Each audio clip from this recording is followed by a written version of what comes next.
Hello,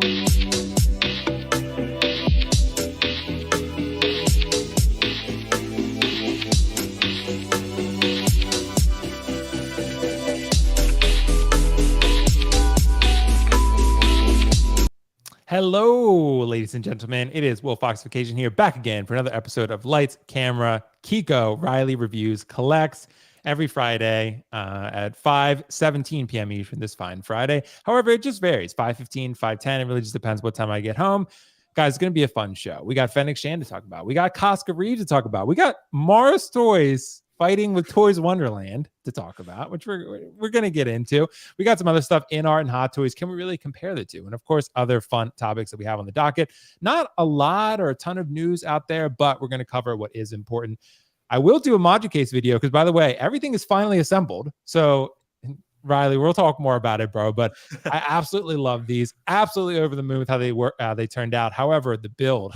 Dude, it hurts. Yeah, it does hurt. It does hurt. But once you're done, dude, it's like, dude, I don't know if I've ever been more proud of something in building these. So overcoming this obstacle in life. But that's that, guys. Keco is in Cincinnati. So he's visiting family. So he is just an avatar, but he will be vocal about these topics. And his connection, he's working on 5 megabytes per second upload speed. So we're going to work with it, but we're going to make it happen. Keco's here. Riley's here. Guys, let's address our panel. Guys, I may not address the chat because Keco only has an hour, so I want to get through as many topics as we can in that hour. That said, know that I appreciate and love every single one of you. But before we get started, Keco, dude, how you doing in Cincinnati, bro? I'm doing what I can, everyone. Hopefully you can hear me. I am... Well, there's Drago. There's Cinnamon. Drago. They're fighting. There it is. They're literally they're literally fighting in front of me. I just fed them. But we're here with the family. Amy's out of town, so I am getting ready to take a sneak preview of the toy department this weekend. So we're excited about that. So I will shut up now and let you continue talking. Drago's super hype. Dude, Drago is here, and he made a showing in what? How long we've been live? 2 minutes. That's a record. That's a record. Riley, that's got to be a record. Yeah, bro. it has to be. Look at Keco. There he is. There we go. He's laggy, but for he's 1 there. second. Yeah, I know. Riley, dude, thanks so much for joining, bro. I appreciate you. How you doing, man, this fine Friday? Dude, I'm doing great, man. It's been a minute. I'm glad to be back on WillFoxification's channel. You've been killing it, dude. You've been doing some great things. The Moducase, finally, after all the messages you've been sending me, you're like, I can't do this, man. I'm about to break these. I almost broke down many times. Yeah, exactly. But you got it done, and it looks glorious, man. So props to you, and props to this nice Friday. I'm excited. Chat's blowing up. I'm really excited to get into the topics. Let's do it, man. Bro, I got to give a special shout out to my friend Richard, to my mom, to Brian Wong of Moducase. Dude, Brian is the nicest fucking guy. I don't know if you could, Riley, I'm sure you can agree. Yes. Brian is the most committed and nicest owner or customer service person I've ever encountered, by far, bar none. It's not even close. Like the dude, I was calling him all the time at any hours of the day and the night for him. Yep. And I was like, dude, I have questions. I'm so confused. And he would just talk to me and help me. Like, dude, he's just I cannot speak enough good things about him. Yeah, he actually lives like right around where I'm at, so we might actually do a meetup. So stay tuned for that. Dude, I heard about that. Awesome yeah, he's really cool. So yeah, but guys, yeah, we'll chat more because I'm gonna make the collection tour is probably coming this weekend. That's my goal. I'm planning to film it this weekend. There's a couple things I want to get finalized, but I was gonna say you have all of your figures like already set. Like they're set. Cases? Yep, figures are set. Now I just got to get. Isn't that like so satisfying? Like after you've put all the figures in, you're just like, oh my god, dude! It took me a couple hours to get the figures in because I wanted to get them in the exact right spot. And then, like I told you, Riley, you don't realize how little space you have until you do it, and then you're like, I think I have less space than I thought I did. Yeah. Right. Did you have any issues with like dust or anything, or like? Yeah, I had to clean and I used this acrylic that Graham rather had recommended from Jedi Night's Watch, and it made he told me about it. It made the case a little cloudy, so I'm trying a different one, but you have to wipe these things down pretty extensively. Yeah. Right. The acrylic. Because the acrylic gets like a lot of dust and fingerprints on it and stuff, so you have to wipe it and stuff. So you got to watch it. So yeah, not the end of the world, but yeah, it's interesting. So, but yeah, and the build was just, we'll talk more about it, but it's just a crazy thing. Anyway, guys, let's jump into the first topic of the evening. We got some news that we want to cover, and I want to get these guys' thoughts, and of course the chat's thoughts, which I will post some polls for you guys. That said, we got to talk about Koska Reeves. Koska Reeves has been released by Hot Toys. And actually, this is a figure that I just kind of forgot was coming anytime soon. I knew that people were excited about it, and I knew that this was going to be one that popped up sooner rather than later. However, I just kind of forgot that this figure was coming out. And I think honestly, Hot Toys did a really good job. The proto was good. The final looks good. The outfit looks good. The head sculpt is as good as it was originally. I know Keco has this on the way to him. Keco, what are your thoughts? Did Hot Toys deliver a grail here with Koska Reeves? I don't know if you can say it's a grail simply because the single jointed elbows. I know that's what people are going to be really upset about because literally the release before, which I'm sure we'll talk about, the Fennic has double jointed elbows. This one does not. Visually, this is an absolute stunner. Fantastic. They nailed the Mercedes / Sasha Banks head sculpt. Incredible. Looks.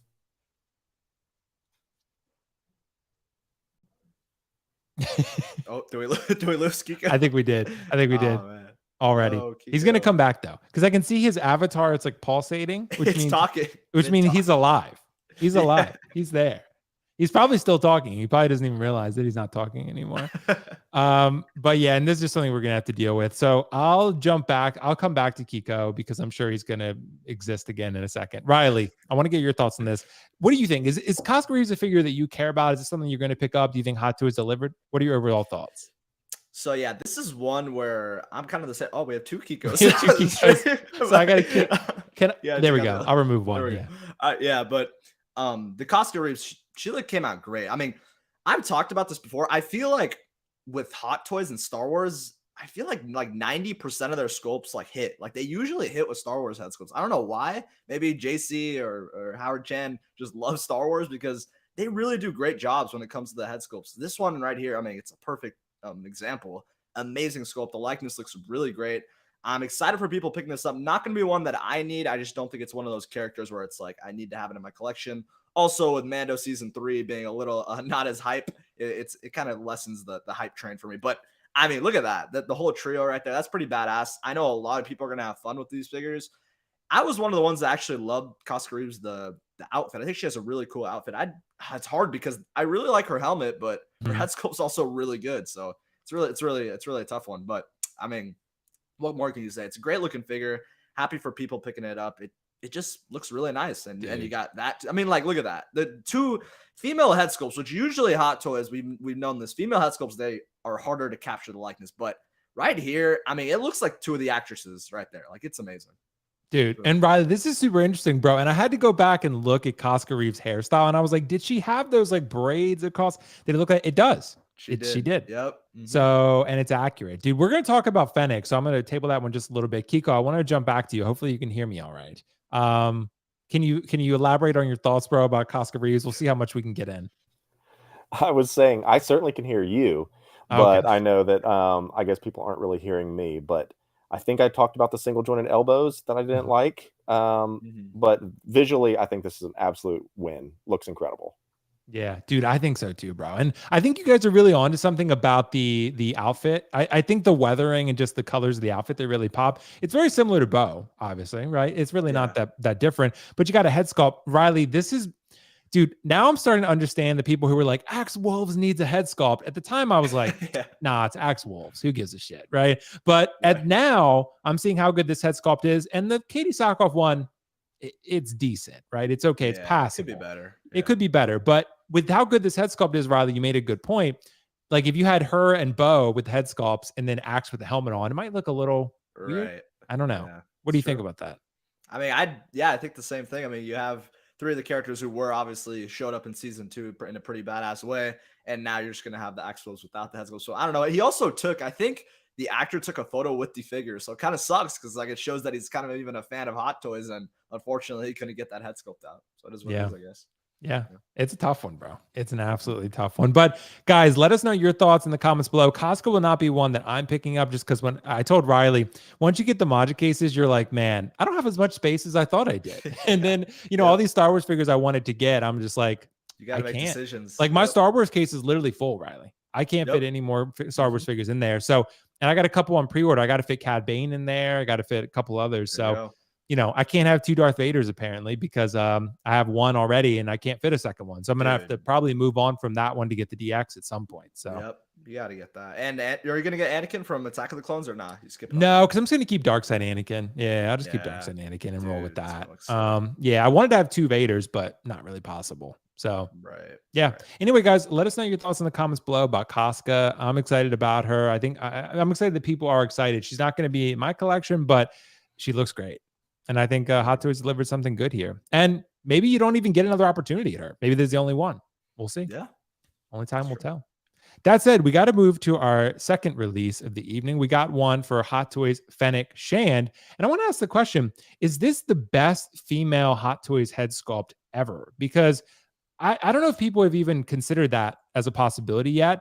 But when you look at this head sculpt here and you see how good this final came out compared to the prototype, it looks almost exactly the same. Like it looks as good as the prototype did. And the prototype was already phenomenal. That was already one of the best head sculpts. Riley, I'll start with you before I jump to Keco. Is this the best female Hot Toys head sculpt ever? Because I sure as hell think it might be in the running.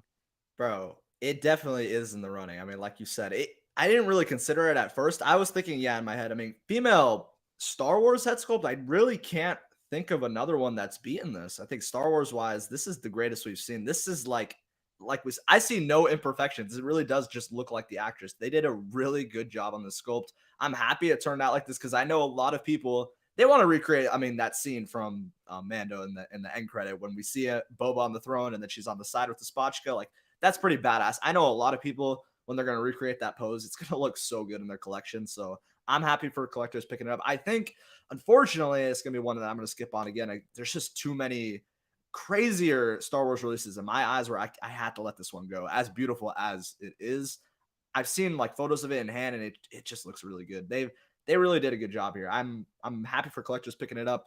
And yeah, also a great companion piece to the Boba on the Throne. So maybe people will start picking that up. It's going to be a nice little diorama set. But like I said, Hot Toys, maybe, yeah, top 5, top 3. I'm trying to think of like their best female head sculpts because obviously we talk about it. The female head sculpts usually don't hit as much as the male head sculpts for some unknown reason. Maybe it's harder to capture a female likeness. But right here, they had no issue doing it. I think it looks beautiful. Look at that, it really bro. does. Yeah, like that's incredible. Like they're flexing hard with that. It looks really good. I mean, I just don't know how it gets much better as far as the head sculpt. And the tailoring looks great too. The outfit looks great. The accessories are great. I think, dude, if you put the helmet on her, this is just a waste. It's a waste of such a good head sculpt. You gotta have it off, yeah. And she barely wears the helmet at all. Like barely ever, from what I remember. So, but you're right, Riley, putting her next to Boba on Throne. I wish the show were better. I wish it were right. But I mean, you can't deny the quality of this figure. This could easily, like, if someone said this was figure of the year to them, I wouldn't fight them because, look, it's not the most iconic character to most people, but the head sculpt and the figure, dude, can't complain. Hot Toys is dropping some heat right now, and I guess we got to pay attention to that. But Keco and Cincy, bro, hopefully you can hear me, like I said. And dude, is this the best female Hot Toys head sculpt ever? What are your thoughts? It is not the best female Hot Toys sculpt ever, because it's not attached to a named character that has enough gravitas, if you will. I think that title goes, drum roll, to Suicide Harley Quinn. I still think that's the best female head sculpt they've done, mainly because it's an expressive sculpt of a mainline DC character. Most people, you say, who's Harley Quinn? Everyone will say, Margot Robbie is Harley Quinn. And it's undeniable who that is. And it's an expressive sculpt with teeth, which is another big thing. So is this a great piece? Yes. But I think if you put that on the shelf, most people will be like, oh, who's this ninja warrior in all this orange and black? Looks cool. And then they'd be like, yeah, I've never seen this person before in my life. I would say it's, to me, from Mando season 2, because I do not acknowledge her in Book of Boba Fett because it was such a terrible show. So, but when she showed up in Mando season 2 with Boba, that was cool. That was an awesome moment. And that's how I'm going to remember her. But this is a really cool figure, man. And I think it's, once again, it'll be here on Monday for me. It's already shipping out from Sideshow, which is really, really great. And I will be doing what all the basic people do and pose it with the throne, because why not? But if you're asking the actual question, I don't think you can beat Suicide Harley right now. Yeah. That's pretty good. I mean, that's a pretty good choice too, bro. I mean, that's a really good figure. But this Fennec Shand, man, and I think the outfit's really cool too. It has a lot of cool design elements and a lot of texture and colors. Yeah, I like it, man. And the red in the hair, I think, just looks cool. I think it's a really cool looking figure on a shelf. I think this is gonna pop. So I'm happy for people who are getting this. I know that there's gonna be a lot of collectors who are super excited about it. So, and like I said, Keco, even though the show was disappointing, I think people are going to be very happy with this. So Yeah, I think it's pretty cool. I just can't wait for Cad Bane, bro. I cannot wait Oh for yeah, Cad. dude. Riley, you're getting Cad Bane, right? Oh, 100%. Dude, Keco, you're easily getting Cad Bane. I know that for sure. Of course, with Toto.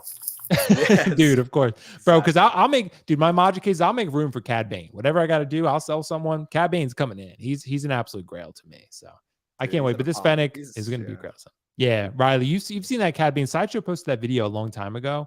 It was at like a Comic-Con or something. Or in your Moducase display, man, it's gonna pop. It's gonna look great, dude. It's gonna be dope. I think I got to sell one of my Mandos. I'm kind of heartbroken about that, but I know we'll see. I know it's tough when you do limited space, man. It's tough. It's tough. Exactly.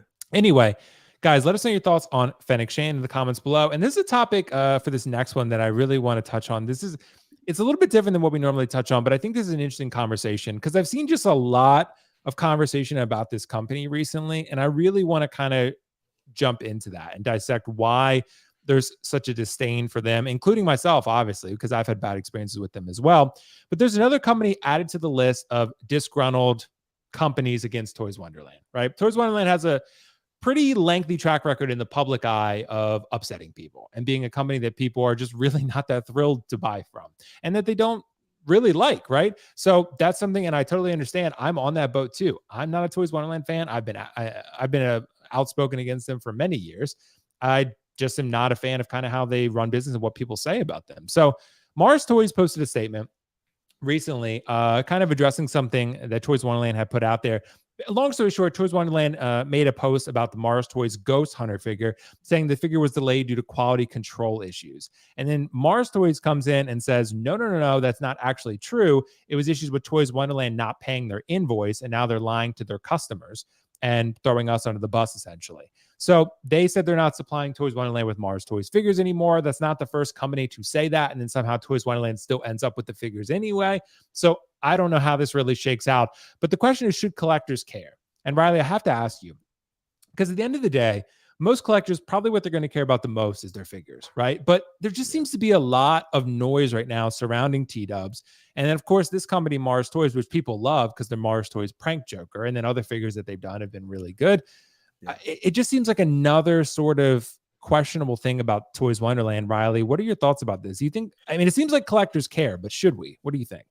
Right. I think definitely collectors should care, obviously. I mean, this is one company where, like we've talked about, there's just countless times. I feel like every time I refresh Facebook, I just see a post about someone having issues with Toys Wonderland. It's like, it's getting really, really out of hand at this point. I mean, I still don't really understand how it really works with Toys Wonderland, why they have this many issues, like just paying figures off for customers who are paying money, giving them money. Like, I just don't understand it.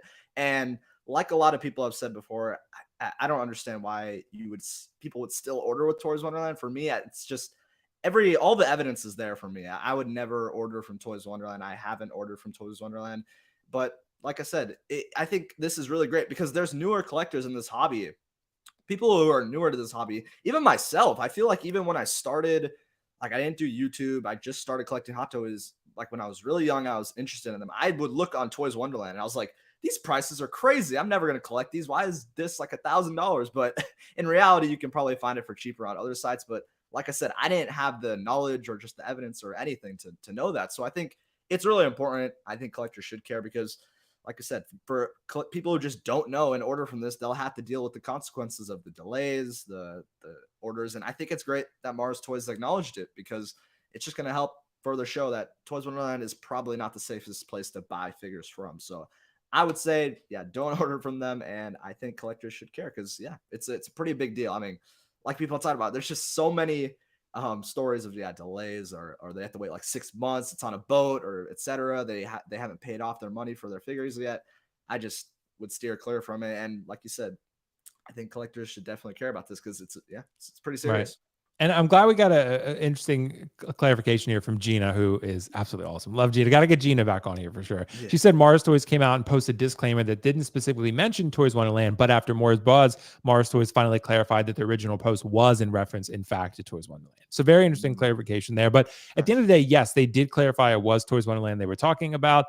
And Riley, I just feel like with Toys Wonderland, the problem is I feel like more often than not, if you order from them, you're that's like rolling the dice. Yes, you're probably going to be okay, but you could not be okay. And that's a problem, right? Because from almost every other company you order from, you're not really rolling the dice. You're like, it's pretty much a guaranteed. You're probably going to definitely be okay, right? You have a good company you're ordering from. But Toys Wonderland, it's like, there's almost like a 20% chance you're not going to be okay. So, but 80% that you will be. And that's just kind of like something to factor in. It's just, I don't know. It's just something that I think we need to factor into this conversation. And like you said, Riley, I think it's just a matter of, the only reason you should care, really, I think, is because if you're ordering something, you want to feel confident about your purchase. When collecting is stressful, it's not fun. So that's kind of my point here. But Keco, I know you might have a different take on this, so I want to hear your thoughts on this. What do you think? Should collectors care about this? There's what you just said a minute ago is so important, saying that stress-free collecting is what you should shoot for. And when you order from overseas, there is that moment where you're like, is this really coming? Because you get a tracking number and you hope that it comes through. Now, I'm really a big proponent of I can't talk unless I have done business with. So, you know what I'm saying?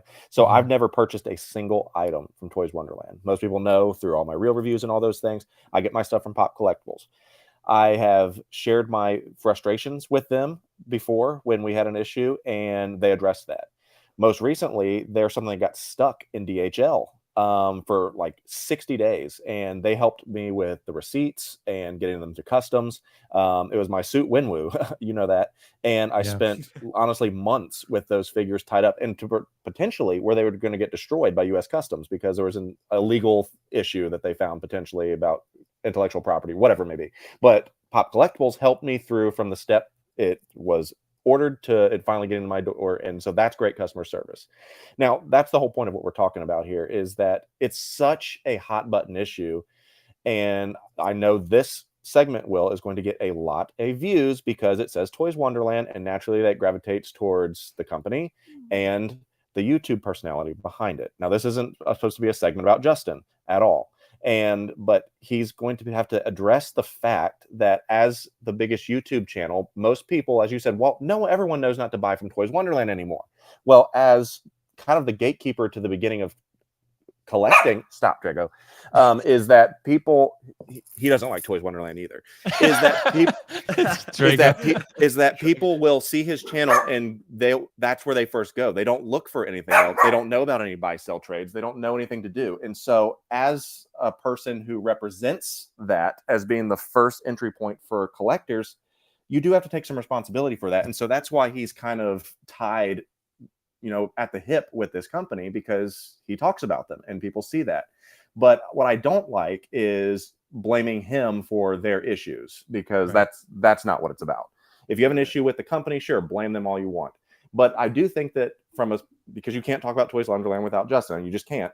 I do think, and I think he's recently come up with, you know, some clarifying thoughts about some things with his Facebook thread. I'm not on Facebook that much, so I don't know. Maybe, Will, you can address that, about how there's been issues and that they're working through that, and that he's trying to be the best person he can for it. But it's a complicated situation for sure, because whenever you're dealing with potentially not getting a product, that's a bad sign and that's a bad look. And this is the thing that scares me the most about all these. I love Pop Collectibles. They've taken care of me. But at any moment, if these companies go under, which what Mars is kind of hinting at, if they're not paying their invoices, that's why I don't pre-order figures with any of these people. Should collectors care? Well, yeah, because if you pre-order and then they fold, you're not getting your money back. And they're certainly not going to be giving it to you by any means. And so that's the thing, is that it's a very, very tricky situation.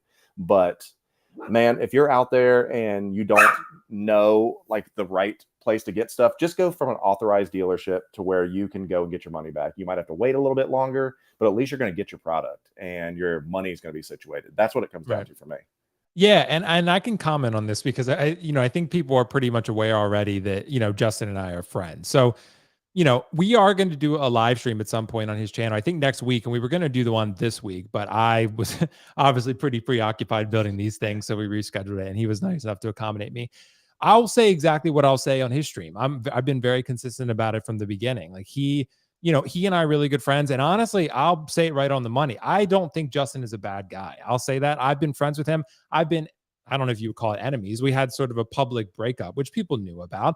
And a large reason for that was Toys Wonderland, which a lot of people already knew and speculated. That was a reason, that was a part of the problem then.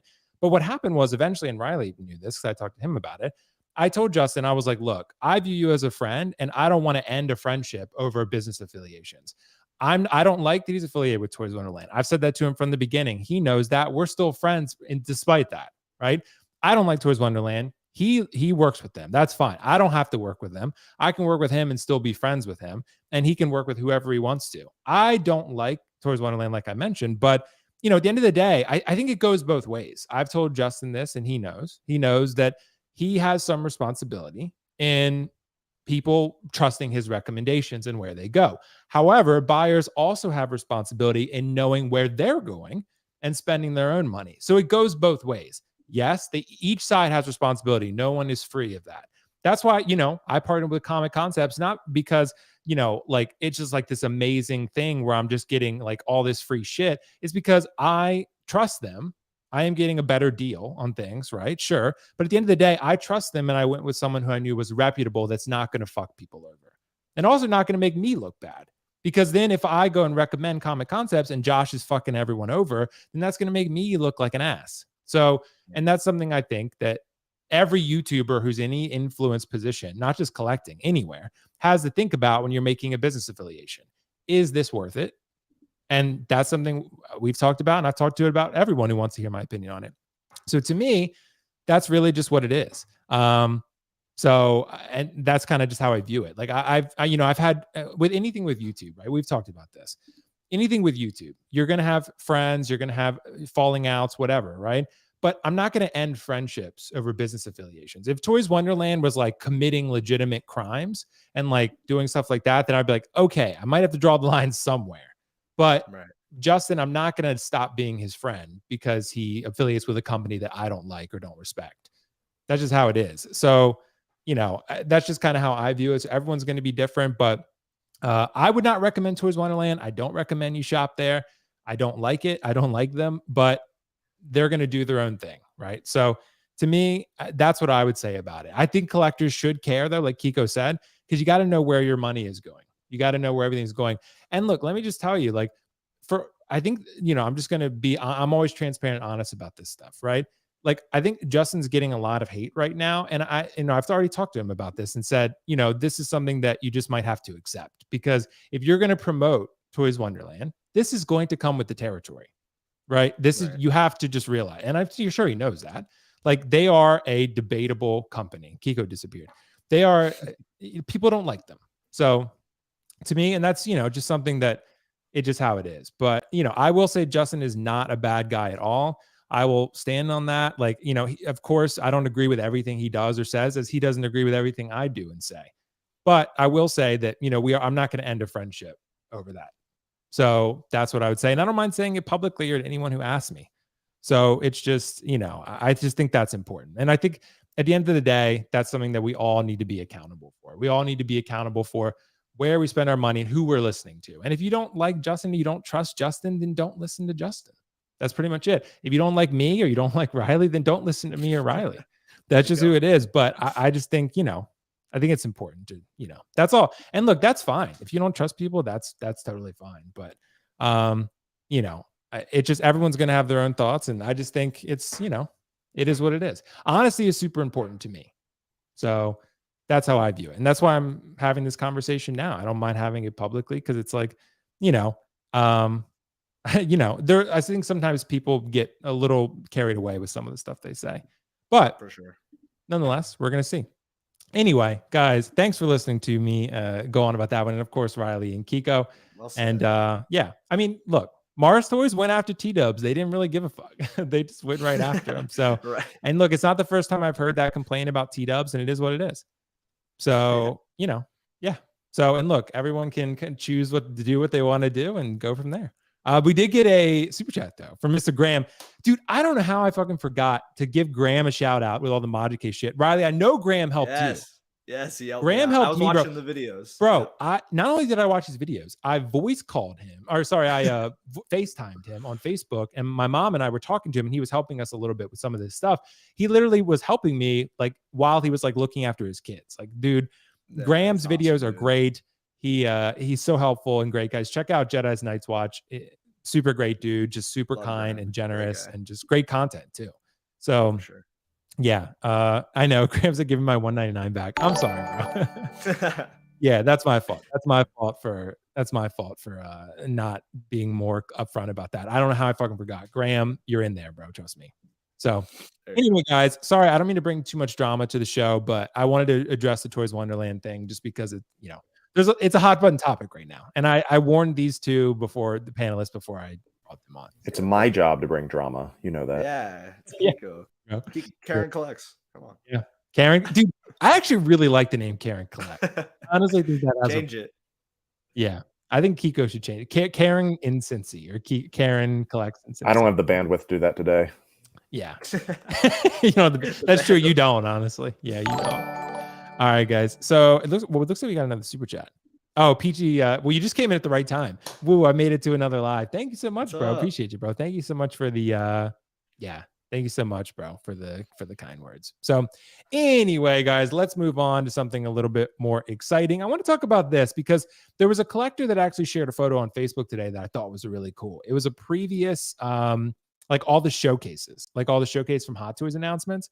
And I thought this was really great. And let me pull up real quick. I don't know if I can pull up the collector's name. Oh, yeah, it was Jürgen Schultz. So shout out to you, Jürgen, for, I don't know if I'm pronouncing your name correctly, but I sure hope that I am. These are a bunch of Hot Toys summer showcase announcements that we got recent years, right? So I'm really excited to see what's going to show up in this summer showcase because that should be soon from what people are saying. So I think we're going to find out. Riley, I mean, do you have any predictions? What do you think, bro? I would love to see a new Terminator. What do you think? That would be pretty crazy. I'm not going to lie, but I feel like you're showing this lineup right here. It shows that they do some pretty heavy hitters for these showcases. It's some really nice looking figures. I know that this specific year was pretty insane with obviously. I mean, everyone talks about it. Me, KG, and Nick have been waiting for months for that Toby and Andrew to be released. When that got released, like I still remember it like it was yesterday. We were losing our damn minds. But yeah, predictions. I don't know, man. Honestly, I feel like there isn't a lot of things that I'm like clamoring for from Hot Toys as of recent because they've given us a lot. But I'd say one that would be pretty exciting, definitely a standout would be the 2022 Batmobile. I think that would be really cool because I know they've been teasing that. They showed it at an event a couple weeks ago. I think that would just be a kick-ass piece to show at an event. And to announce that for pre-order, a lot of people have been waiting because obviously all we have is the Jazz Inc. one, which I actually do have on order with Yost. So he's a great guy, awesome dude. But if Hot Toys dropped one for obviously it's not going to be the same price. It's going to be a lot cheaper, and it looked amazing at that event. They showed the prototype of it. That would be extremely hype. I'm trying to think of it. Oh, another one that I've been waiting for. That's one that I'd be interested in is the Vulture. I think that would be really cool. Dude, that actually would be a really good one, Riley. Yeah, I think that would be good. And also they showed obviously the Michael Keaton likeness with the Batman modern suit. So it shows that they can do a Keaton likeness. So I don't really know why it's been this long without a Vulture. They've shown it like literally like I feel like 15 times at an event. They showed a photo saying it's coming soon like a year ago. Like I can't stand that. I hate teases with Hot Toys, but oh, here we go. I can't wait for Keco. Here, bro. I'm waiting for Keco to do it too. Yeah, exactly. Can't be a stream without talking bad about Batman. So, I know, bro. Just to mess with you though. Yeah, exactly. But yeah, I think those two would be really cool. And Vulture, like I said, they've showed it so many times. Just drop the damn thing. And another thing that a lot of people have been speculating is John Wick figures. I think they might do that. They might do those figures that I think they showed. I forget the other guy's name, but I know they showed John Wick. Oh, Kane. Yeah, Kane. Donnie, yeah, so people have been speculating they'll do that maybe for them. I mean, they have Neo here for that other showcase like last year. So yeah, that could be one that could be coming. But yeah, should be coming out I think in like a week or two or something. So pretty exciting. Riley, I bet you, don't we always see like one Spider-Man, one Iron Man, and then like always one or two cool figures, you know? Like, yeah, exactly. They have to put Iron Man. Yeah, it's got to be a Neon Tech Iron Man of some kind. But I hope they do a cool Iron Man. Like maybe they'll remake like a really iconic suit. What one haven't they? Because they remade the 7, the 6, the 5, the 4. You need 3. The Mark II at this point. The Mark II? Maybe Mark it's II. That, Keco. Yeah. What do you think, Keco? Yeah. Do you think that could be one? What are you predicting here? Well, it's got to be better than last year because I see 5 at best mid figures on here. I mean, talking about those cotton candy films at the top. Oh my goodness. Here we go. So I see 4 cotton candy figures. I Get see out of here. I see a mid John Wick or Morbius or whatever that is down Morbius. there. From Neo, sorry. And then 2 absolute stinkers in that Arena Fett and the Listerine Iron Man. The only thing good on here is honestly RoboCop, the Hugh Jackman X-Men, and then the Darth Vader. Everything else on there was subpar. So the Iron yes. Man, the Iron Man was pretty dope. That figure is sick. The Mark III is pretty sick. Yeah, but we already get enough Iron Man. If you want to do something different, which is what brings me to Showcase 2023, I want you to go ahead and put this down. I'm calling it. That Drago's going to bark in just a second again, but I'm also calling it. We will see Cal Kestis from Fallen Order. Oh, I think we will see a Jedi Survivor or Fallen Order version. Drago, come here. Version of Cal Kestis, and here is my starting to get on my hype train and just my start a campaign. I have been simping hard for Marin. She has really started to grow on me, not just as a character, but as a figure as well. I loved her in Fallen Order, and I just finished Survivor as well. So the Night Sister, Marin from there, I think that with Cal Kestis would be absolutely fire. So if you want to throw those on a summer showcase, that'd be good because that's worthwhile. But yes, you'll get an Iron Man, you'll get a Spider-Man, and you'll probably get some variant type of things. That might be what the Spider-Man and Iron Man are, just some variant colors, things like that. So I would love a Terminator 2. I would love an opportunity if they added to the Pirates line. I would love an actual Barbossa. I know that I'm just really reaching at this point, but I think that would be cool. So all that to say is, man, I hope they do better and leave off some of those mid characters because I don't need any of that. Yeah. That dude, Keco, even with low bandwidth and a low upload speed, Keco is still sassy as ever, bro. I can't wait till he gets Toby and Andrew. He's gonna go gaga for him, make his real. But it's got candy, I guess. Whatever. We'll see. Bro, you think? Well, Keco, are you getting these Spider-Man figures? I'm sure I will at some point. You're gonna get these. You got the integrated suit, and that's a cotton candy, and you loved it on the Instagram. That's because I needed the base, bro. I needed the base. Oh, the base. Oh, the base. That's what he says. Okay. Yeah, I actually like No Way Home. I think Kiko's wrong on this one, but I will say that At least I understand the candy and the Batman is mid. That's all. Like maybe the Batman, okay, I guess. Like other people say, but No Way Home, come on, man. But last thing I'll say, and I'll shut up, is that I don't know if you have room to talk when you said Star Wars is okay last week, and you hadn't seen Indiana Jones. Yeah, right. Last Crusade. So I don't know if you have much standing, bro. Yeah, that's true, bro. You're coming from my nerd credibility here. So okay, did I use the word okay? Because people were messaging me about that. Yes, you said it was like, the original trilogy was okay. Yeah, except Empire. That's tough. Empire is yeah. And you said the Star Wars story that started it all was okay.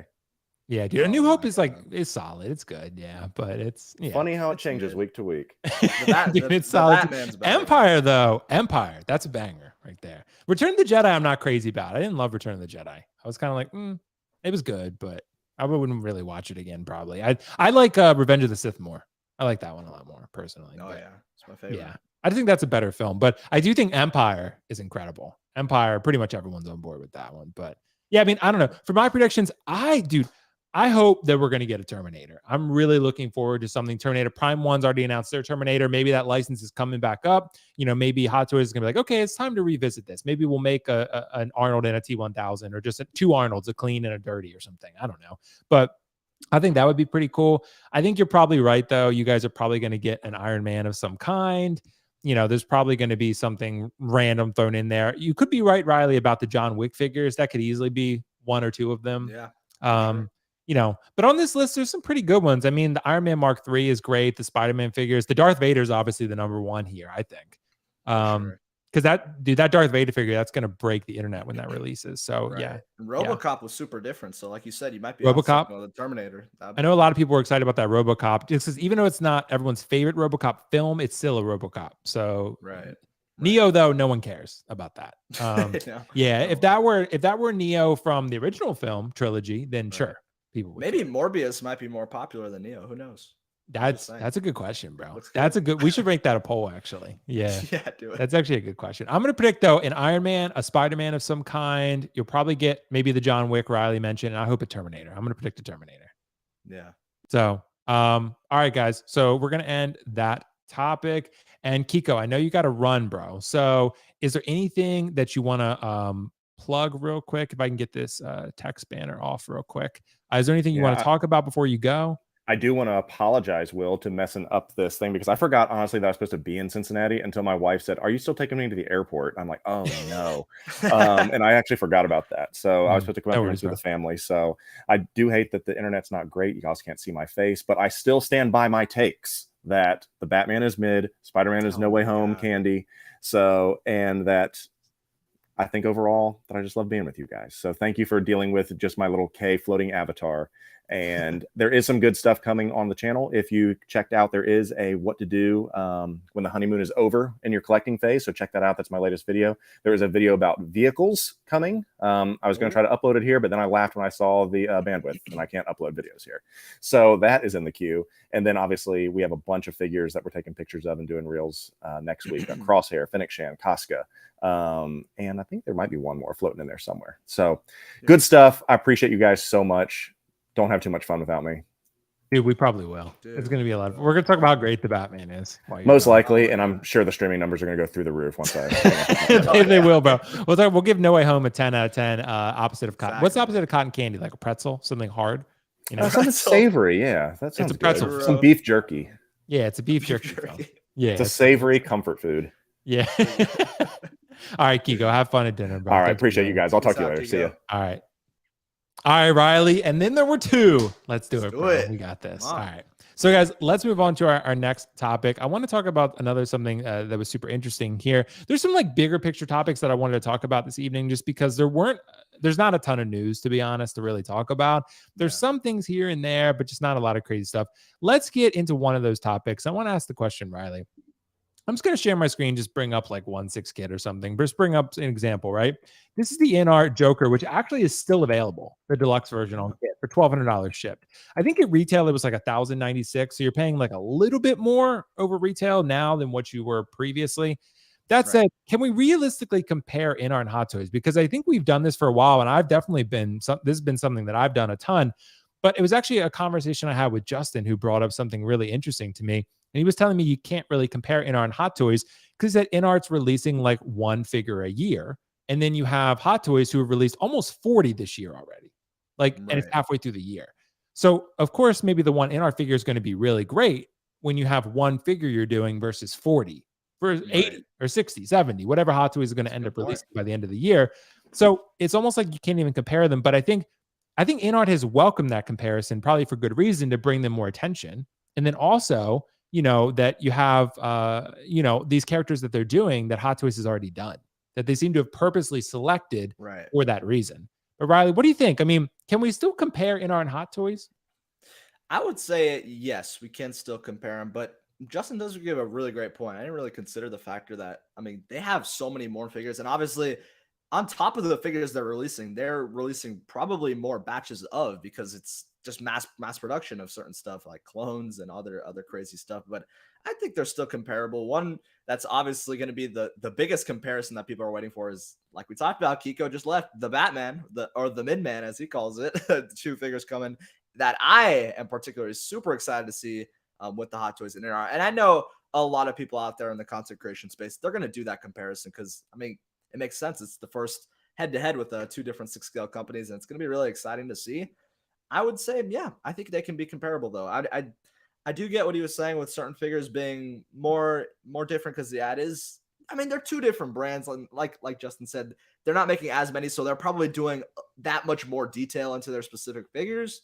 But another thing that we could talk about is price too. They're some of them are similar in price. I know a lot of people, they state like, oh, InArt's like, it's different. Like it's completely different in comparison to Hot Toys. It's its own brand because the prices are way more. It's more premium, but in a sense, not really when it comes to sculpted. If we look at I think the sculpted of the Joker right here, the sculpted version was like $340 or something, $350 shipped. And Hot Toys nowadays, you're paying like $330 to $350, and some even like $400 if they're bigger, obviously, So I'd say in comparison to sculpted wise, I think you can compare them even more because price wise, they're very similar and you're getting one figure. So I think that it's easily can be compared between the two.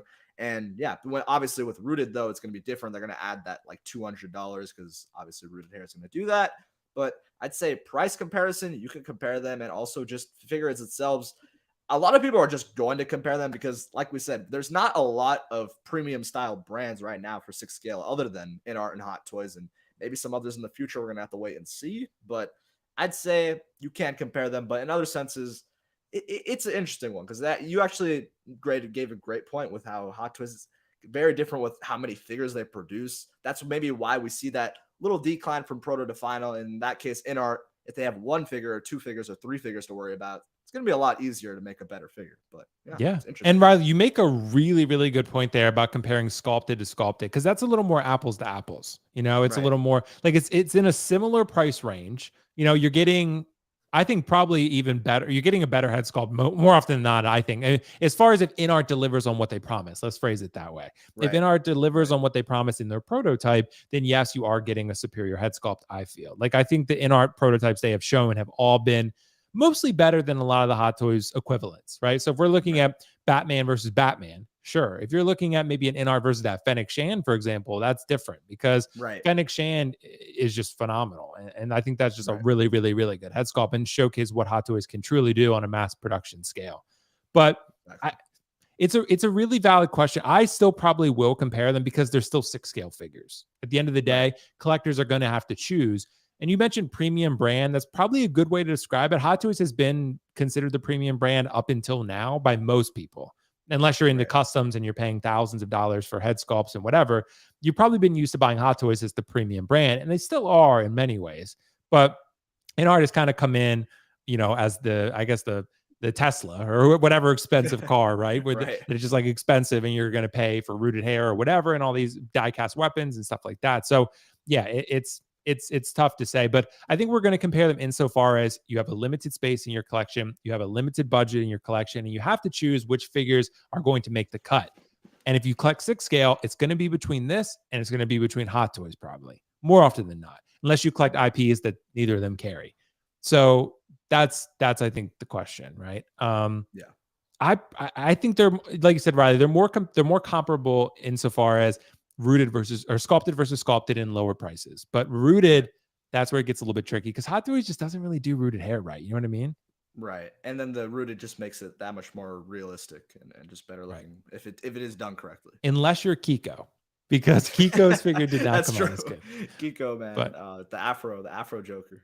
Yeah, exactly, bro. Yeah, he did get unlucky. I mean, my Joker hair looks great. It looks pretty much like the photo. Yeah. So and it still looks the same as when I got like mine, you can see, I'm gonna knock over this light. Mine are right there. Oh, there you go. So you can see they're right there. Yeah, dude. And I have Space, Dark Knight right in the middle of the display, bro. And when I get Bane and eventually I don't have a Batman right now because I'm waiting. I kind of want to get the armory version. But I just want the Batman suit. You know what I mean? I don't really want the whole armory. Same. Same. Yeah. So yeah, I kind of just want the Batman suit, and I kind of just want the or I was waiting for the InArt. I know people hate that statement, but I'm gonna wait for the InArt. 2026, baby. 2026. Yep. All right. So guys, let us know your thoughts in the comments below. Can we compare Hot Toys and InArt? That said, let's move us on to our next topic. And we got somewhat of an announcement from last week that I didn't get time to address on this show. It's actually the President Loki figure, which a lot of people did message me and ask me, were I going to be picking this Loki figure? And actually the answer is no, because I have the Endgame Loki right behind me as well. And that's actually my Loki of choice at the moment, because honestly, like I said, I mentioned a couple of times on the stream, when you get Moducases, when you get the figures actually in there, it's probably less space than you originally envisioned it to be. So then you start putting your figures in and you like to space them out. And you got lightsabers and you got scepters and swords, and you're like, damn, I don't have as much space as I thought. And that's what happens. So when you look at President Loki or TBA Loki, stuff like that, they become easy to cut out when you have one case for marble. So, but Riley, I want to ask the question. This Loki's release, it was numbered exclusive, pretty rare, I would assume. It's the same figure though. The only real difference, and by the way, Carlos, I will get to Carlos' super chat. I keep forgetting, but I'll get into it before next topic. the number of pieces, this is kind of cool. It's the same figure, but you're getting like a sticker, you're getting like a light box and like some pins and stuff. And it still is an exclusive set.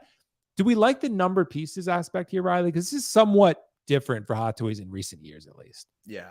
I think I personally love the number of pieces, but I think they didn't do it correctly for this specific set. Just like you said, the fact that you're getting the stickers, the thing that's really cool is the shirt. I think it comes with like a t-shirt. I think that's the only thing that would be appealing to me. Right. But other than that, I feel like the other stuff is just like no one really cares. Like, okay, cool, I got stickers, I'm gonna put it on my computer. Like, I don't know. It's not really that exciting to me. I think if they did like accessories, then it'd be a way bigger deal, because then that's important to a lot of people. I mean, the perfect example, the Churro Spider-Man. I know that exclusive had the churro and the little drone and the cards and stuff, and a lot of people pay that much more for that. And even Will, you get this example like all the time with the Venom. That special edition, just being a special edition, not even numbered or anything, is going to add so much more for that little extra Venom head that isn't probably that important, but people just like the special edition factor. So, like I said, it's important to collectors right there, even with it not being numbered. If there's just a special edition, I think that Toby had a special edition. Jane Foster had one. There's just every time it has that, people want it because it's just you're getting more for something for the same price. Maybe this one's a little bit more because it's numbered, but I hope we do see more of this. I think it adds more to that exclusivity factor. If Keco is here, I think he'd be clamoring for this. He loves exclusivity, so or exclusivity. Sorry, I can't talk. But I think that's super important because, like I said, a lot of us collect here. We collect obviously for the nostalgia, the love of the characters, but it also helps when you see that exclusive factor. You're like, ooh, I like that. I want to get that because not a lot of people have it. And when you have it in your collection, it just feels that much more better. So I'd say hopefully Hot Toys does more of this. I mean, they kind of stopped after this. They didn't really do a numbered edition of something, but I say bring it on and make something more, I don't know, unique and interesting, not just stickers and little pins and stuff. I want to see, I don't know, just some more unique accessories, maybe something different. I think you're right, Riley. And I think one example where they did it right was Wenwu and Suit.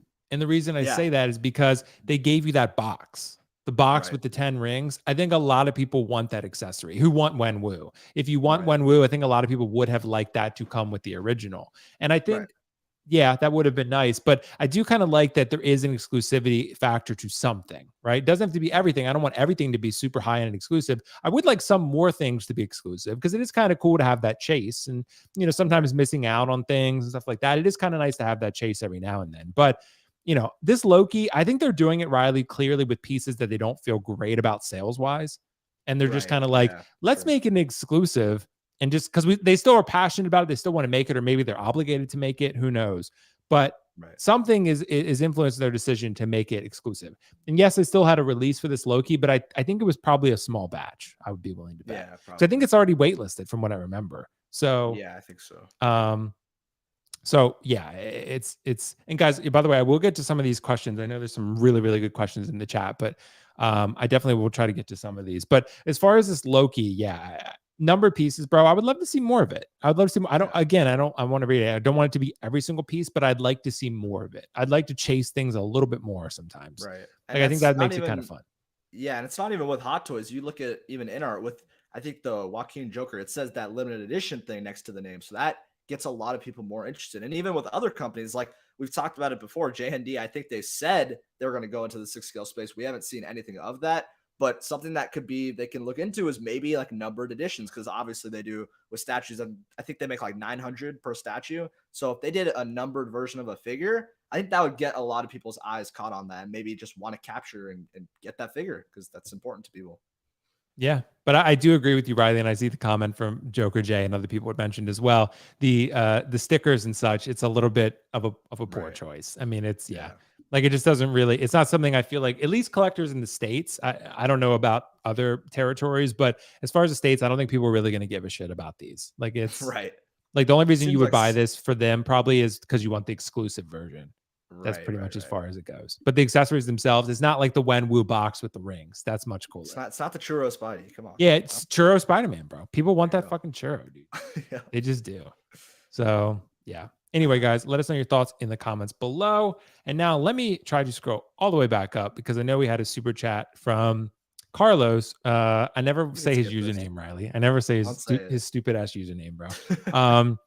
But he gave me a super chat. Thanks so much, bro. Really appreciate that. He said, just tuned in. Why is Sweaty Boy on today? I don't know if he's referring to me or you, Riley. No, he's referring to me. He always says like, "Is my hair like looks super sweaty?" I guess. Okay. I mean, it looks fine to me.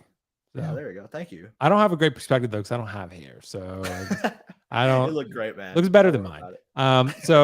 Carlos said, "Will, your collection is looking nice, especially that Sauron." Yes, Carlos wants public credit because I had Sauron on a cube behind me and a picture behind him. He was like, "Dude, move that out of the way, put him in the case, and it'll look better." And I was like, "Nah, bro, I don't give a shit. Like, I'm not listening to you."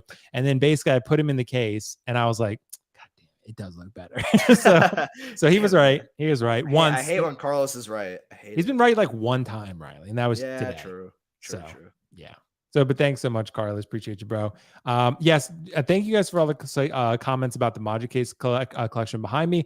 I am hoping to do a collection tour this weekend. This Sunday is my goal. I'm just waiting on a couple things. I got a print from Last of Us that I'm hoping to hang before I do the collection tour, and some other prints I'm hanging this weekend as well. So, but yes, I will do a tour, and I also am going to make a separate video, honestly, with me just showing the Moducases and just talking about my experience with them. I will do that as well. Not a collection tour, just kind of like, here's what they are, here's what I ordered, so forth, and answering any questions that you guys have. I did see a question about the God of War case. It's a custom, actually. Closest thing would be a Max 140, but it's like a custom length and depth and all that. Yeah. So anyway, guys, awesome. But that's generally what it is. But yeah, it's a great, dude. The build is tough. I'm not gonna lie, but the product is amazing. But the build, you got to be, when you order these things, you got to be prepared for the build. I'm just going to say that over and over and over again. I'm not the most handy, Riley. You might have had a little bit easier time than I did. No, dude. I literally just had the best advice I'd say is have working hands. I just had my brother and my friends, so shout out to them. So it made it that much easier when you have more people. Yeah, when you have more people. My mom helped me do most of it, honestly. We probably did 70% of it, like, together. So, and there were a couple times where we almost got into arguments because it was that frustrating. We were just like, fuck this, dude. Yep. But Brian's so helpful. Other YouTube, like Graham, are helpful. Like, there's a lot of great content out there. So it is doable once you achieve it. The product is amazing. Just prepare yourself mentally for that build. Let's just say that. Yeah, it's a lot. So, okay, Riley, I want to ask the question. FOMO, right? We got to talk about FOMO. And this is something that I think all of us really address in different ways. And you know why I wanted to bring this up, Riley? I'm going to give an example here because I want to look at and I peruse the Hot Toys subreddit every so often, right? And I'm seeing a lot of Moon Knight stuff, right? There was a couple Moon Knight posts here, like one there, and then I forget where they were. There were more when I was looking at earlier. Nonetheless, even one is enough, Riley, because I'm looking at this Moon Knight, right? And that figure looks dope. It looks dope, awesome, bro. It just looks really, really good. And every Moon Knight figure photo that I have seen looks amazing. And I talked to Carlos. I was like, bro, I think I need Moon Knight. I think I want to get Moon Knight. He's like, bro, you're going to sell Moon Knight if you buy Moon Knight. And I was like, maybe. Probably will. But I kind of want to get, but I don't think I'm going to, Riley, just because the amount of space I have right now. But nonetheless, I look at Moon Knight and I feel a little bit of FOMO. So I started rewatching Moon Knight and I was like, let's see how it feels about it. I want to rewatch it. But the figure is phenomenal. But Riley, when you see a figure this good, do you feel that FOMO? Does it influence you to feel like, oh, I need to go pick this up? How do you approach that? 100%. Yeah. I think all collectors who say they don't, they're lying. Because every time I see certain figures in the right pose or the right photo, it tempts you so much, man. It always does. But like you said, the one thing that makes it where I just can't do it is just space. That's really what it is. Like you said with Moducase, I'm having that same issue where I thought I ordered the perfect amount. I'd never have to order more again. I'd have the right amount of space. But right now I'm honestly like, what am I going to do? I got to figure something out. Yep. But like I said, the FOMO does impact collecting habits. And I think this is super important to talk about because not only with figure photography, this can even deal with the market now, even with figures, with stuff waitlisting. That's a huge factor for people FOMOing now because they see that waitlist, they see that low stock, and they just click order because they're just worried about it. And yeah, this Moon Knight, you gotta stop showing this, bro. You're gonna tempt me now. Well, dude, Riley, I don't mean to be hyperbolic here. I think this might be figure of the year. Like Carnage is fucking great though. Carnage is great. Yeah. But I bet I'm willing to wager at the end of the year when you look back and you look at every person's top 5, top 10 list, you're probably going to see Carnage. You're probably going to see Moon Knight. You're probably going to see both of them on there. Definitely, dude. This figure is amazing. The only thing that the icing on the cake would have been the head sculpt, man. If they did the Oscar Isaac, that would have been Yep. awesome. But That would have been great. it is what it is. And also, I think this one's like people have talked about is super clean. So if people do like weathering, that's kind of what would bother some people. I don't know if people do, but I mean, the all white just looks great. But like I said, even disregarding photos and photography, we look at people. I always see on Facebook whenever stuff waitlist, people are like, oh man, like I missed out. I'm FOMOing. I need to figure out where to order this. Or when figures get released, even with the Fennec Shand, I saw people saying, this looks incredible. I got to get it, but it's waitlisted on Sideshow. So they go on eBay and find for it. It's kind of how it was pre-pandemic when figures would just really rise after release. So now a lot of people are feeling that as of recent. I still stick to saying, I think we're in the market right now where the market's still just in a bad spot. I know a lot of people have said it's healing, but every time I go onto the 1/6 Republic, I always try and sell a figure. I see stuff. There's just crazy deals out there. So for me, don't ever feel the FOMO whenever you miss out on a wait list or something is just gone or something. Just move on, collect something else because you really didn't want that piece in the first place. You're more so collecting it because of that wait list, because it has that sold out sign. Just collect what you look, because I've done that before. It's a bad road to take, because then you're going to be wanting to sell it and then you're going to be losing more. It's a bad spot to do. But I'd say FOMO 100% impacts our collecting habits. It impacts me all the time with certain releases where I'm like,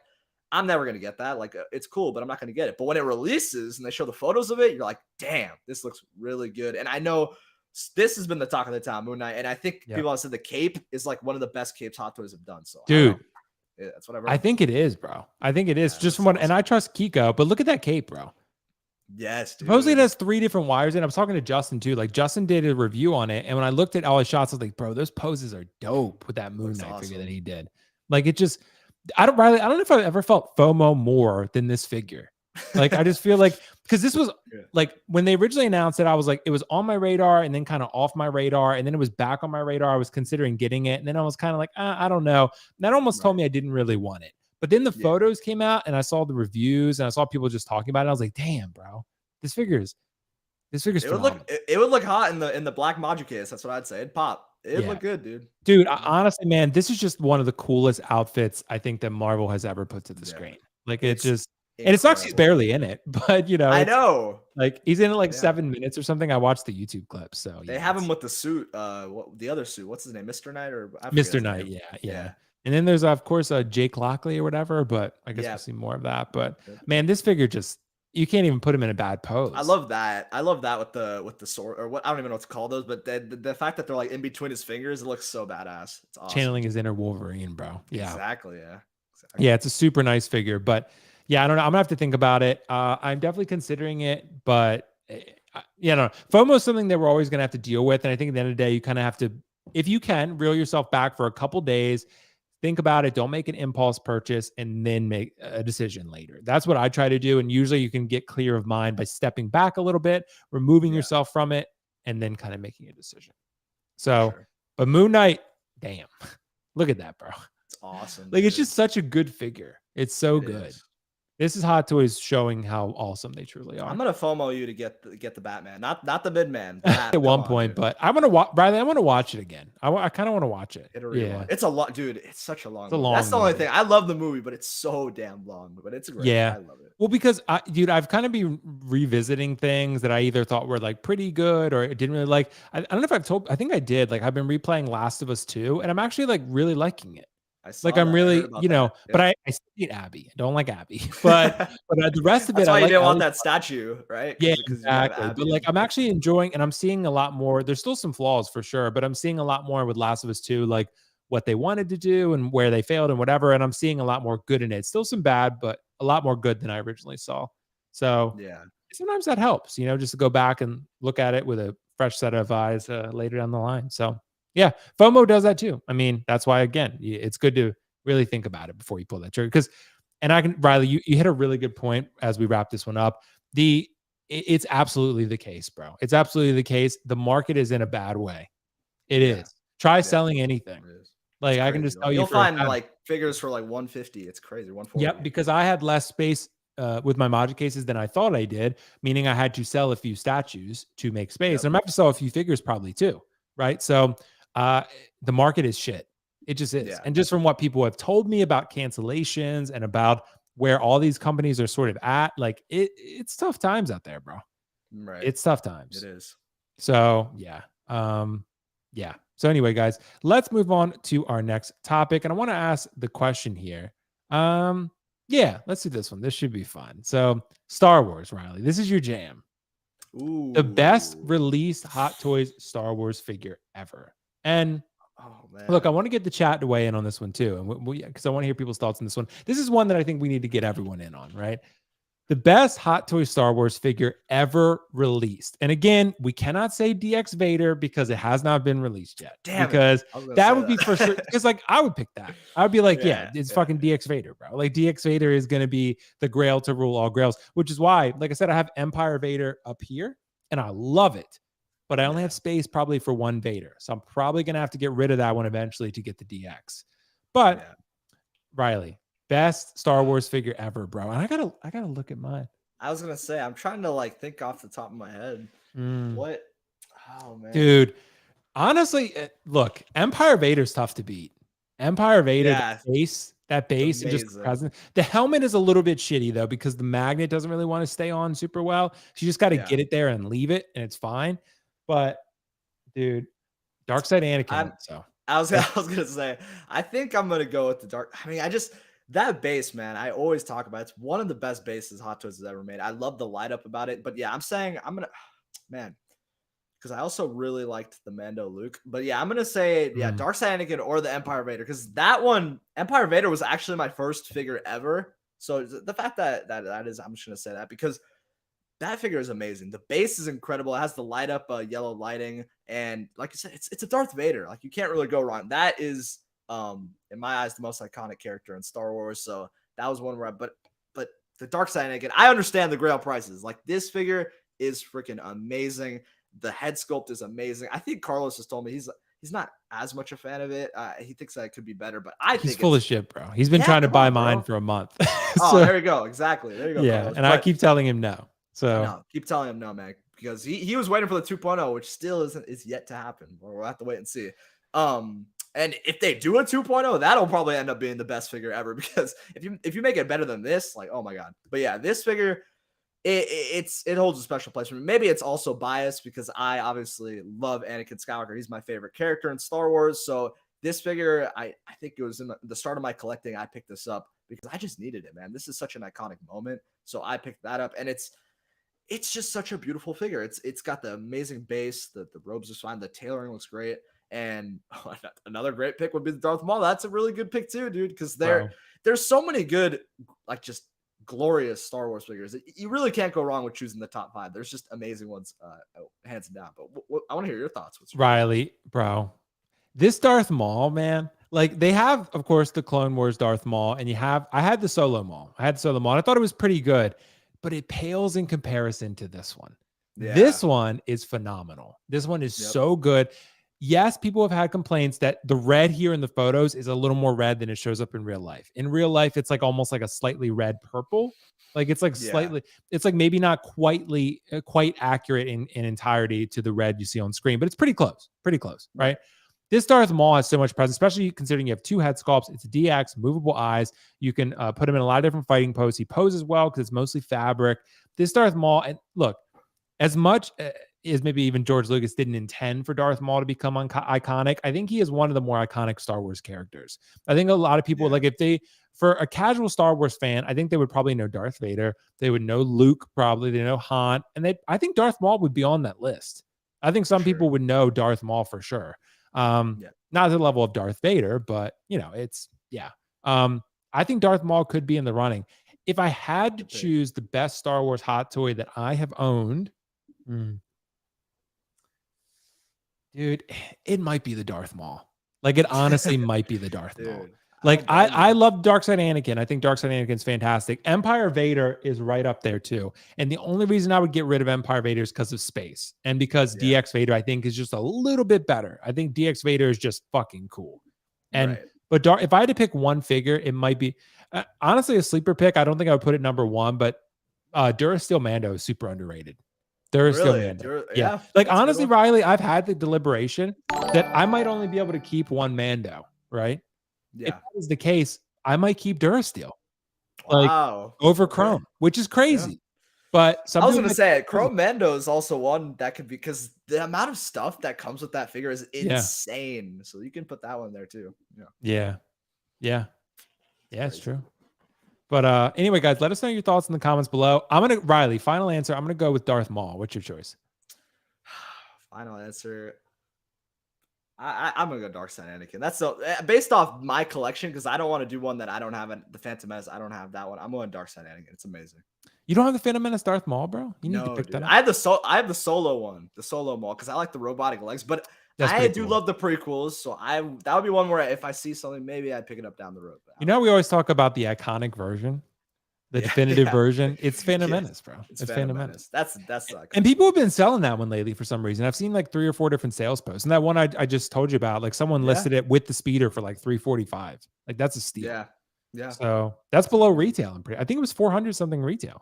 So it shows you how bad the market is. Exactly. The market's pretty rough. So anyway, guys, we got a super chat. I'm not even gonna read the fucking username because oh my god, he changed it. Oh, he said DS Anakin is overrated. That's why Carlos has been trying to buy mine, bro, for forever. Riley, Riley, you like sports, don't you? Yeah. Okay.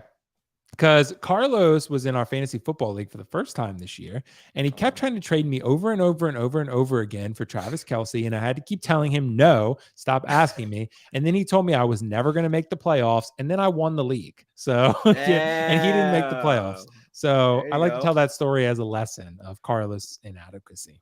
So that's awesome. I love that. Anytime Carlos loses, it's a win. I know, it was great, bro. He was like, Will, you're not going to make it. Help me out with my team. I was like, bro, I'm going to make. I think I was 1-3 at the time, so I was not doing too well. But then I turned it around and won. Comeback season. I like that. Yeah, bro. Absolutely.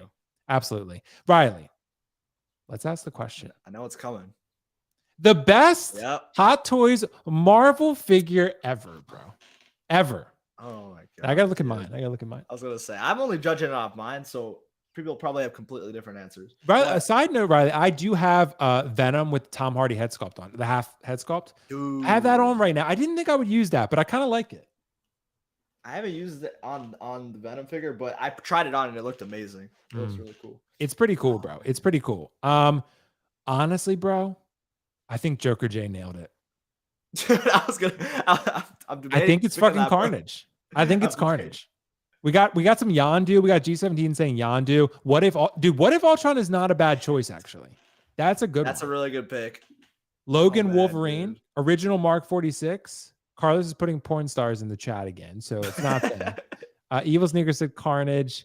Riley, is it Carnage? I think it might be. It might be Carnage, but the only thing that Carnage, the only thing that's annoying is, well, for one thing, you can't really do anything about it, but he has single joints, and also that just the joints in general. That's one thing I knock it for, because they're there, but you can't really notice it that much. The only thing I really notice is his wrists, around his wrists. You'll see that because they're obviously bigger, but everything else gets hidden pretty well. But I don't know, man. I think I might have to do Carnage myself. I have him obviously right here, dude. That figure is so amazing. You could probably do 100 poses with him. Like, it's such an amazing figure. It has so much presence. Every time, like you said, Will, like every time I have people come here, that's almost the first thing they look at. They're, oh my god, this is an amazing figure. Like, it's eye-catching, really good. The sculpt is amazing. You got the different tongues. You got a million different like freaking swords that you can use with them, different arms. But another one I could try and think that would beat that, honestly, I'm thinking also what my personal favorite is the integrated suit. I know it's not everyone's favorite looking suit, but the base is fantastic. The sculpt is great. It comes with like 1,000 things. Integrated suit, I think maybe not the best Marvel figure. I think it's just underrated, honestly. It's an amazing figure. I'd recommend that for any Spider-Man collector. The posability is great. Forms back really great. But yeah, I think it doesn't beat Carnage, though. Carnage was just an outstanding figure. I know it's maybe recency bias. I don't know, but I love this Carnage figure, so I'm gonna pick that one. And Philip gave a great point. The Miles Spider-Verse Into the Spider-Verse is also amazing figure. You can pose that thing. It's the best posable Spider-Man I've used. I have so much fun with that figure. So it's tough. It's tough call, man. Great figure. It's really tough. People have been posting a lot of cool photos of that Spider-Verse Miles for a while now, and it's a really good figure, bro. But Riley, I have sort of a sleeper option here, and I have to bring this up because I think this one might surprise people a little bit. Dude. Wow. Oh my God. No, take it off. No. Dude, you can't do this one. I'm telling you, bro. Especially, I couldn't find the photo. I'm looking for it. But someone took I saw the TVA head sculpt they put on Loki body, Endgame Loki, and they took the President Loki head sculpt and put it on Loki body. They both look fucking great. They both look great. The only problem is you can't get the helmet on. Can't get the helmet on with those. Yeah, so that kind of sucks, right? But honestly, bro, Endgame Loki is in the conversation. He's a grail. No, he's not. No, yes, he is. No, he's a grail. Not in this market because nothing's chat, a grail. Everyone watching right now, I want you guys to flame Will right now. Chat, put an S in the chat for Loki as a grail. And then if you think Loki is not a grail, put an X in the chat. We'll just say everyone spam X. Everyone spam S. Chat, drop the S. Drop the S tier. Drop the S. All cap. Wait, no cap. No printer. No printer. Yeah, there we go. No printer. Loki is not. I forgot. Maxim said X, but we're gonna get it, bro. You know another, Riley, I always say this: Infinity War Thanos, bro. Infinity War Thanos. It's a good pick. Yeah, it's a really good pick. But as far as by the way, Ed, congrats on that. As far as Carnage is concerned, though, my dad comes over every now and then to help me hang stuff or do whatever, and he always says he looks at the figures and he's like, "Yeah, this one's really cool." But every time he comes here, he points to Carnage. Yep. And he's like, this one is the coolest one you have. Like everyone fucking loves Carnage, dude. Carnage is cool. Like he's just super cool looking. Amazing. That's so much presence. It's just a great figure. Yeah, exactly. Exactly. Someone said I might have to unsubscribe to it. Yeah, Ryan said I might have to unsubscribe. We got some S's. We got more X's than S's. A little bit. But we got some. It's hilarious. Yeah, exactly. Anyway, guys, let us know your thoughts on the best Marvel figure in the chat below. I think it's pretty interesting. So, yeah. So let's ask this, Riley. We have maybe one or two more things we can touch on here. Year one collecting, what would you do differently? And I want to, again, chat, share your experiences. Maybe you are a year one collector. If you are, let us know how things are going. Let us know what you've learned so far, what insights you've taken into the next year. What are you going to do? Riley, I don't know how long you've been collecting. I think I've been in it because I started doing it a little before I was streaming, and I was doing cosplay and other stuff beforehand. But I've been, I don't know, maybe 5 years, something like that, maybe a little bit more than that. But I'm sure there's a lot of things I would do differently. Riley, if you think back to your year one collecting, what do you know now that you would do differently then? It's a really great question. I think now for me, it's been, I believe, even this or next month, it's been about like 2 years of me collecting. So I'm a newer collector. I've come into this hobby a little later into the space, but once I finally got a job and I can finally collect these expensive things. But I'd say the best advice for me, I'm trying to think about the most frustrating things when I first started collecting. And honestly, I'd say, I think just being selective. I think that's the most important thing to me now, because that was the worst thing of collecting. That's what made me makes me think of not collecting anymore, was because I was a really bad collector from the start. I was getting, obviously I just got my job, I got checks and stuff, so I was just super excited. I wanted to collect these things. I've always wanted to collect Hot Toys, but I was like, no, they're just way too expensive. I wouldn't look into it. But now came the time where I got older and I wanted to buy these things, but I went super overkill. I bought a lot of figures where even some figures I didn't even want to pick up as much, but I saw something on a video or I thought it looked really cool and I bought it. But that is the ultimate issue that I had. I would just pick up figures because I just was newer to the hobby. I didn't do enough research, and I wasn't really collecting things that I just had an A tier. Like we talked about tier-based collecting. There we go. But it was one of those moments where I was collecting things that I would just be like, it's cool, but I'm just gonna I don't look at it the same way as I do like a month from now. I kind of got old of those figures because I don't have that love for the actual IP or the figure of the movie or the character. But now I've since changed. I've sold a lot of figures, and at that time I was buying a lot of figures when I think the market was definitely in a more healthier state. So it was a lot nicer. Even when I'd follow YouTubers and stuff, they'd say like, yeah, when you buy Hot Toys, you'll usually like maybe you lose like $5 or $10 or you'll even make money. But I wish we can go to those times now, because that's not the case anymore. You will lose $50 to $100 per figure, and it stings. And I know a lot of people say it. I myself, I don't focus on finances when it comes to this as much as I do with the love of the hobby, but that doesn't mean that I don't care when I lose a lot of money on a figure. So nowadays, for any collectors who are your year one new collectors, for anyone catching this maybe future video when you upload it, I'd say be selective, choose the figures that you really love. Make sure you collect the certain amount of figures that fit in your actual display, because if you collect a little too much, it's not going to look good. You're going to be doing yourself a disservice. It's going to be too cluttered.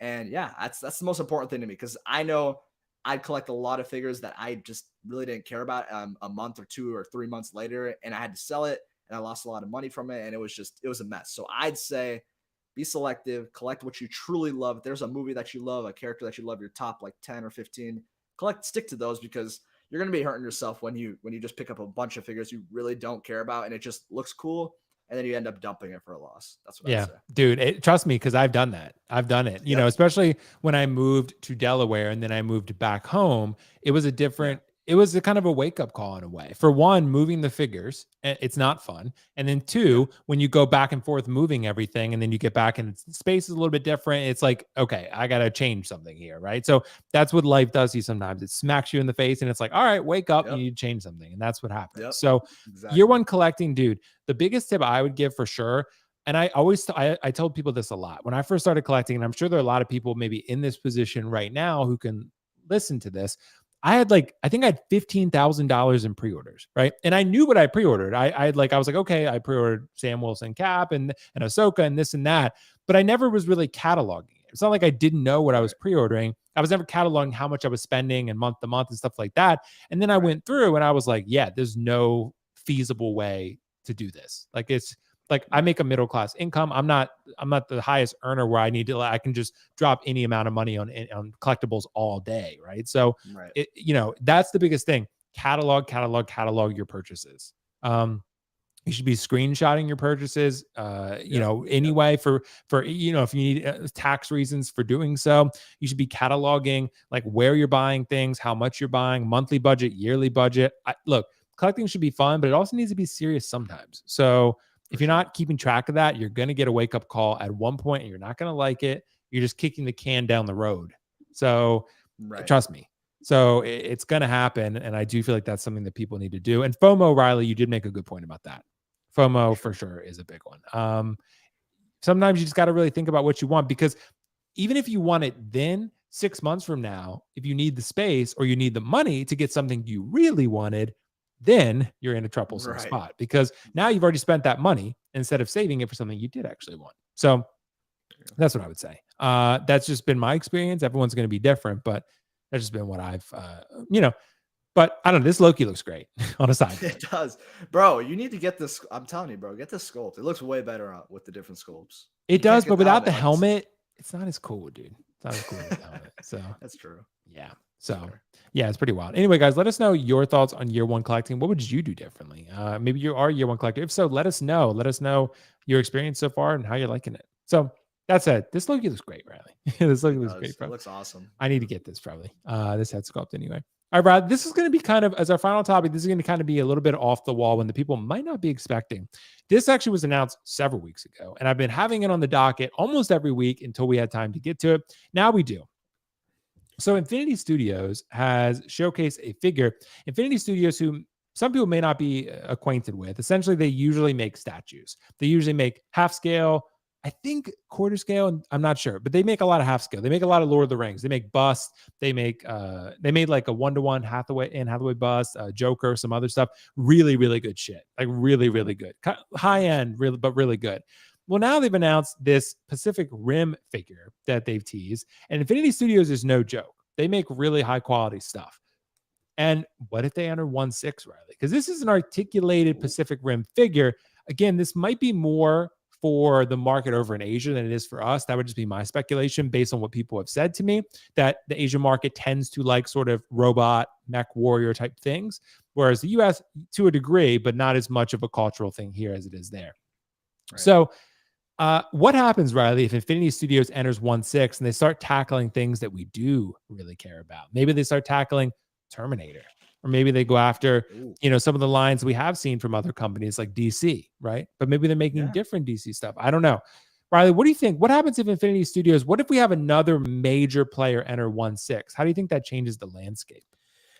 I mean, I think the most obvious thing is going to be competition. I think that's exactly what's happening. Obviously, we just keep talking about with InArt and Hot Toys. As soon as InArt jumped into the game, a lot of people will say Hot Toys they don't care about InArt or whatever they do, but I disagree. I think that some of the stuff that they actually decide to do is based off competition with other companies. I think they want to make sure to show themselves, like we talk about them being the kings of 1/6, and I think that's a lot of companies want to do. You want to be the best in the competition with other companies. So I'd say if Infinity Studios enters 1/6, that would be pretty exciting. I mean, like we talked about, regardless of InArt or Hot Toys, when we look at premium 6 scale brands, there's really not much out there. When you maybe third party, but I mean, you wouldn't look at that as a premium brand. But I'd say I would be all for it. I hope they do. It's interesting to see this. And even like it looks like a robotic figure. What if they made an Iron Man? I don't know if they can make it look cooler than Hot Toys. We'll have to wait and see if they ever did that. But that, like you said, they've produced great stuff. I've heard of this company, Infinity Studios. They make statues too, right? That's what they're statues mostly. Yeah. This is a new thing for them. Yeah, exactly. And it's like we talked about with J&D. I mean, they make statues too. They've showed interest into 1/6 scale, but we haven't seen anything of that. But I think it's super important. And even with InArt, maybe it'll bring some smoke to them. They'll be like, okay, we need to start stepping up, because like a lot of people have been saying, InArt has been very quiet. They've been very slow at the moment. It's been very stale. So maybe if we get companies like this jumping in, they might be like, okay, we need to drop some heat right now and make some good stuff. So I'm for it. I think it brings more competition. And yeah, I'd be excited to see Infinity Studios jump into 1/6. It'd be awesome. Yeah. And I mean, sometimes it can backfire, Riley, but more competition generally is a good thing for consumers, right? So for the companies, it's not always as good because they're forced to evolve and improve their product. But for a consumer, we have more options and generally, in theory, a better product.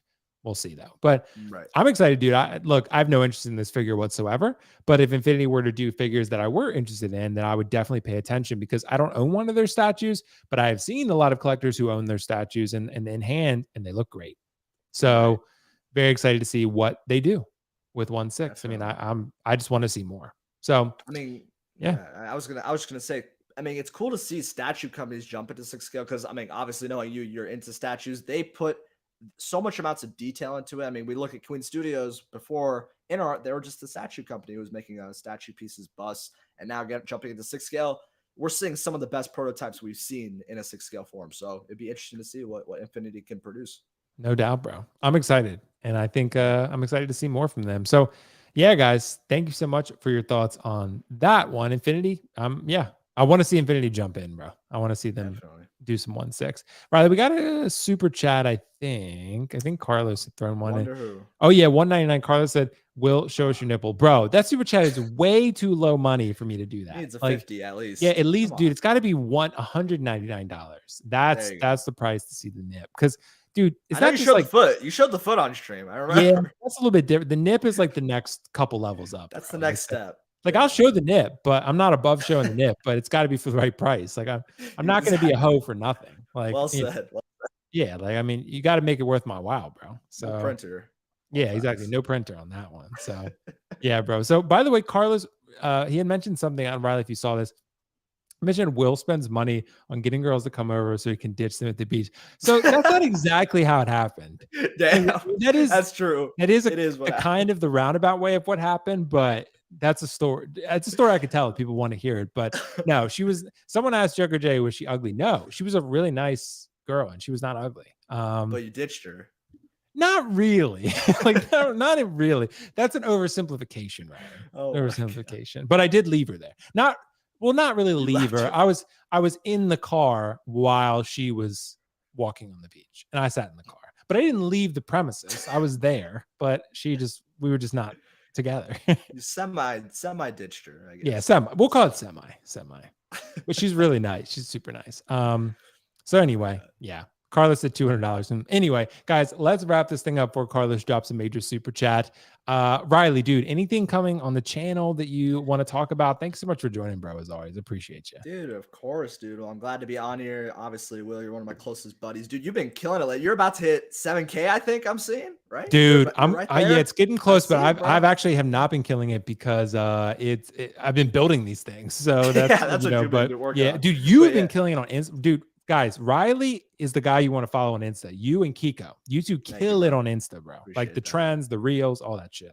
Thank you, man. I appreciate it. Yeah, Instagram has been a lot of fun. Obviously, those are so much easier to produce because obviously they're quick time. You get them done and you get them posted. I've been doing those birth month ones for certain figures. I think that's been really fun. A lot of people have been liking that. So if you want to find that, you're going to see that on Riley. I think it's Riley Review. No S at the end. Just Riley I gotta Review on change Instagram. it. Yeah, no, leave it, man. Don't worry about it because YouTube has that. But yeah, my YouTube's going to be Riley Reviews. I've been posting shorts on there. Posting my occasional just Riley Reveals videos where I talk about the new announcements or new releases that I want to talk about.